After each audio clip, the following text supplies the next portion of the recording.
হাইকোর্টের নির্দেশনা অমান্য করে গাজীপুরের কালিয়াকৈর এলাকায় ঢাকা-টাঙ্গাইল মহাসড়কে দাপিয়ে বেড়াচ্ছে ব্যাটারি চালিত রিকশা। বেপরোয়া গতির কারণে ঘটছে প্রাণহানির মতো ঘটনা। এছাড়া রিকশাগুলোর সৃষ্ট যানজটের কারণে দুর্ভোগ পোহাতে হচ্ছে পথচারী ও পরিবহনের যাত্রীদের।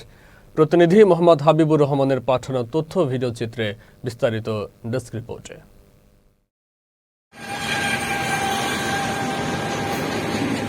গাজীপুরের কালিয়াকৈরের ঢাকা-টাঙ্গাইল মহাসড়কে চলাচল করে হাজারো দূরপাল্লার যাত্রীবাহী ও পণ্যবাহী পরিবহন।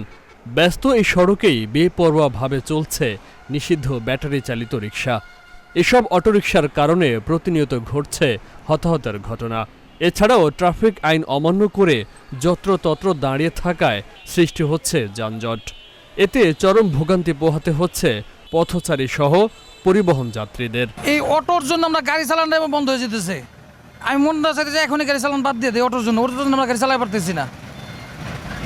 অটো বন্ধ করলে সবচেয়ে ভালো হবো। অ্যাক্সিডেন্ট দুর্ঘটনা যত কথা আছে সব কমে যাবো, কিছুই থাকবো না। মেন রোডে ওইটা আপনার এই যে রাস্তার মাঝে জায়গা, গাড়ি এক সাইড লয়ে চালাইলে তো হয়, কিন্তু রাস্তার মাঝে উঠতে যায়, তখন হরেন দিলে হরেন ছাড়া হ্যাঁ করে সরানি যায় না, সাইড দেয় না, আরও রাস্তার ভিতরে বেশি আইগে আসে।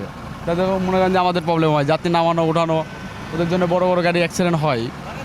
তারপরে পেটে দিয়ে তো সবাইকে করতে হবো। মহাসড়কে যে পরিমাণ অটোরিকশা বাড়ছে, ইজি বাইক বাড়ছে, মানুষের চলাচলতে এবং অ্যাক্সিডেন্ট দ্রুত বাড়ে গেছে।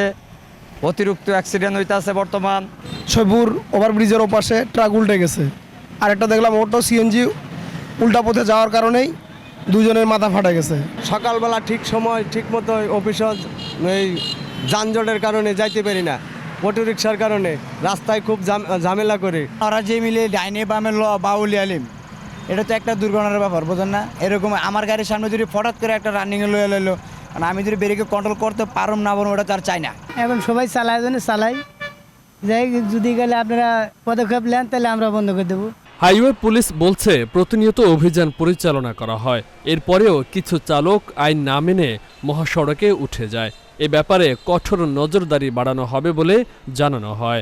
গুরুত্বপূর্ণ পয়েন্টে আমরা চেকপোস্ট ডিউটি সহ আমরা ট্রাফিক নিয়ন্ত্রণের জন্য যা করে সরকারিভাবে আমরা উদ্যোগ নিয়েছি, আমরা সমস্ত কার্যক্রম করব এবং সিসি ক্যামেরা ইতিমধ্যে স্থাপন করা হয়েছে। থ্রি হুইলার সংক্রান্ত যে নির্দেশনা, সরকারি নির্দেশনা পূর্ব থেকে আছে, আমরা এই থ্রি হুইলার যাতে মহাসড়কে না চলে সেজন্য প্রতিদিন আমরা সড়ক পরিবহন আইনে তাদের বিরুদ্ধে মামলা দিয়ে যাচ্ছি। মহাসড়কে ব্যাটারি চালিত রিকশাগুলো না চালানোর ব্যাপারে উচ্চ আদালতের নিষেধাজ্ঞা রয়েছে। সাধারণ মানুষ মনে করেন দুর্ঘটনা ও যানজট রোধে পুলিশি তৎপরতা বাড়ানোর বিকল্প নেই। Faisal Mahmud, channel S news desk.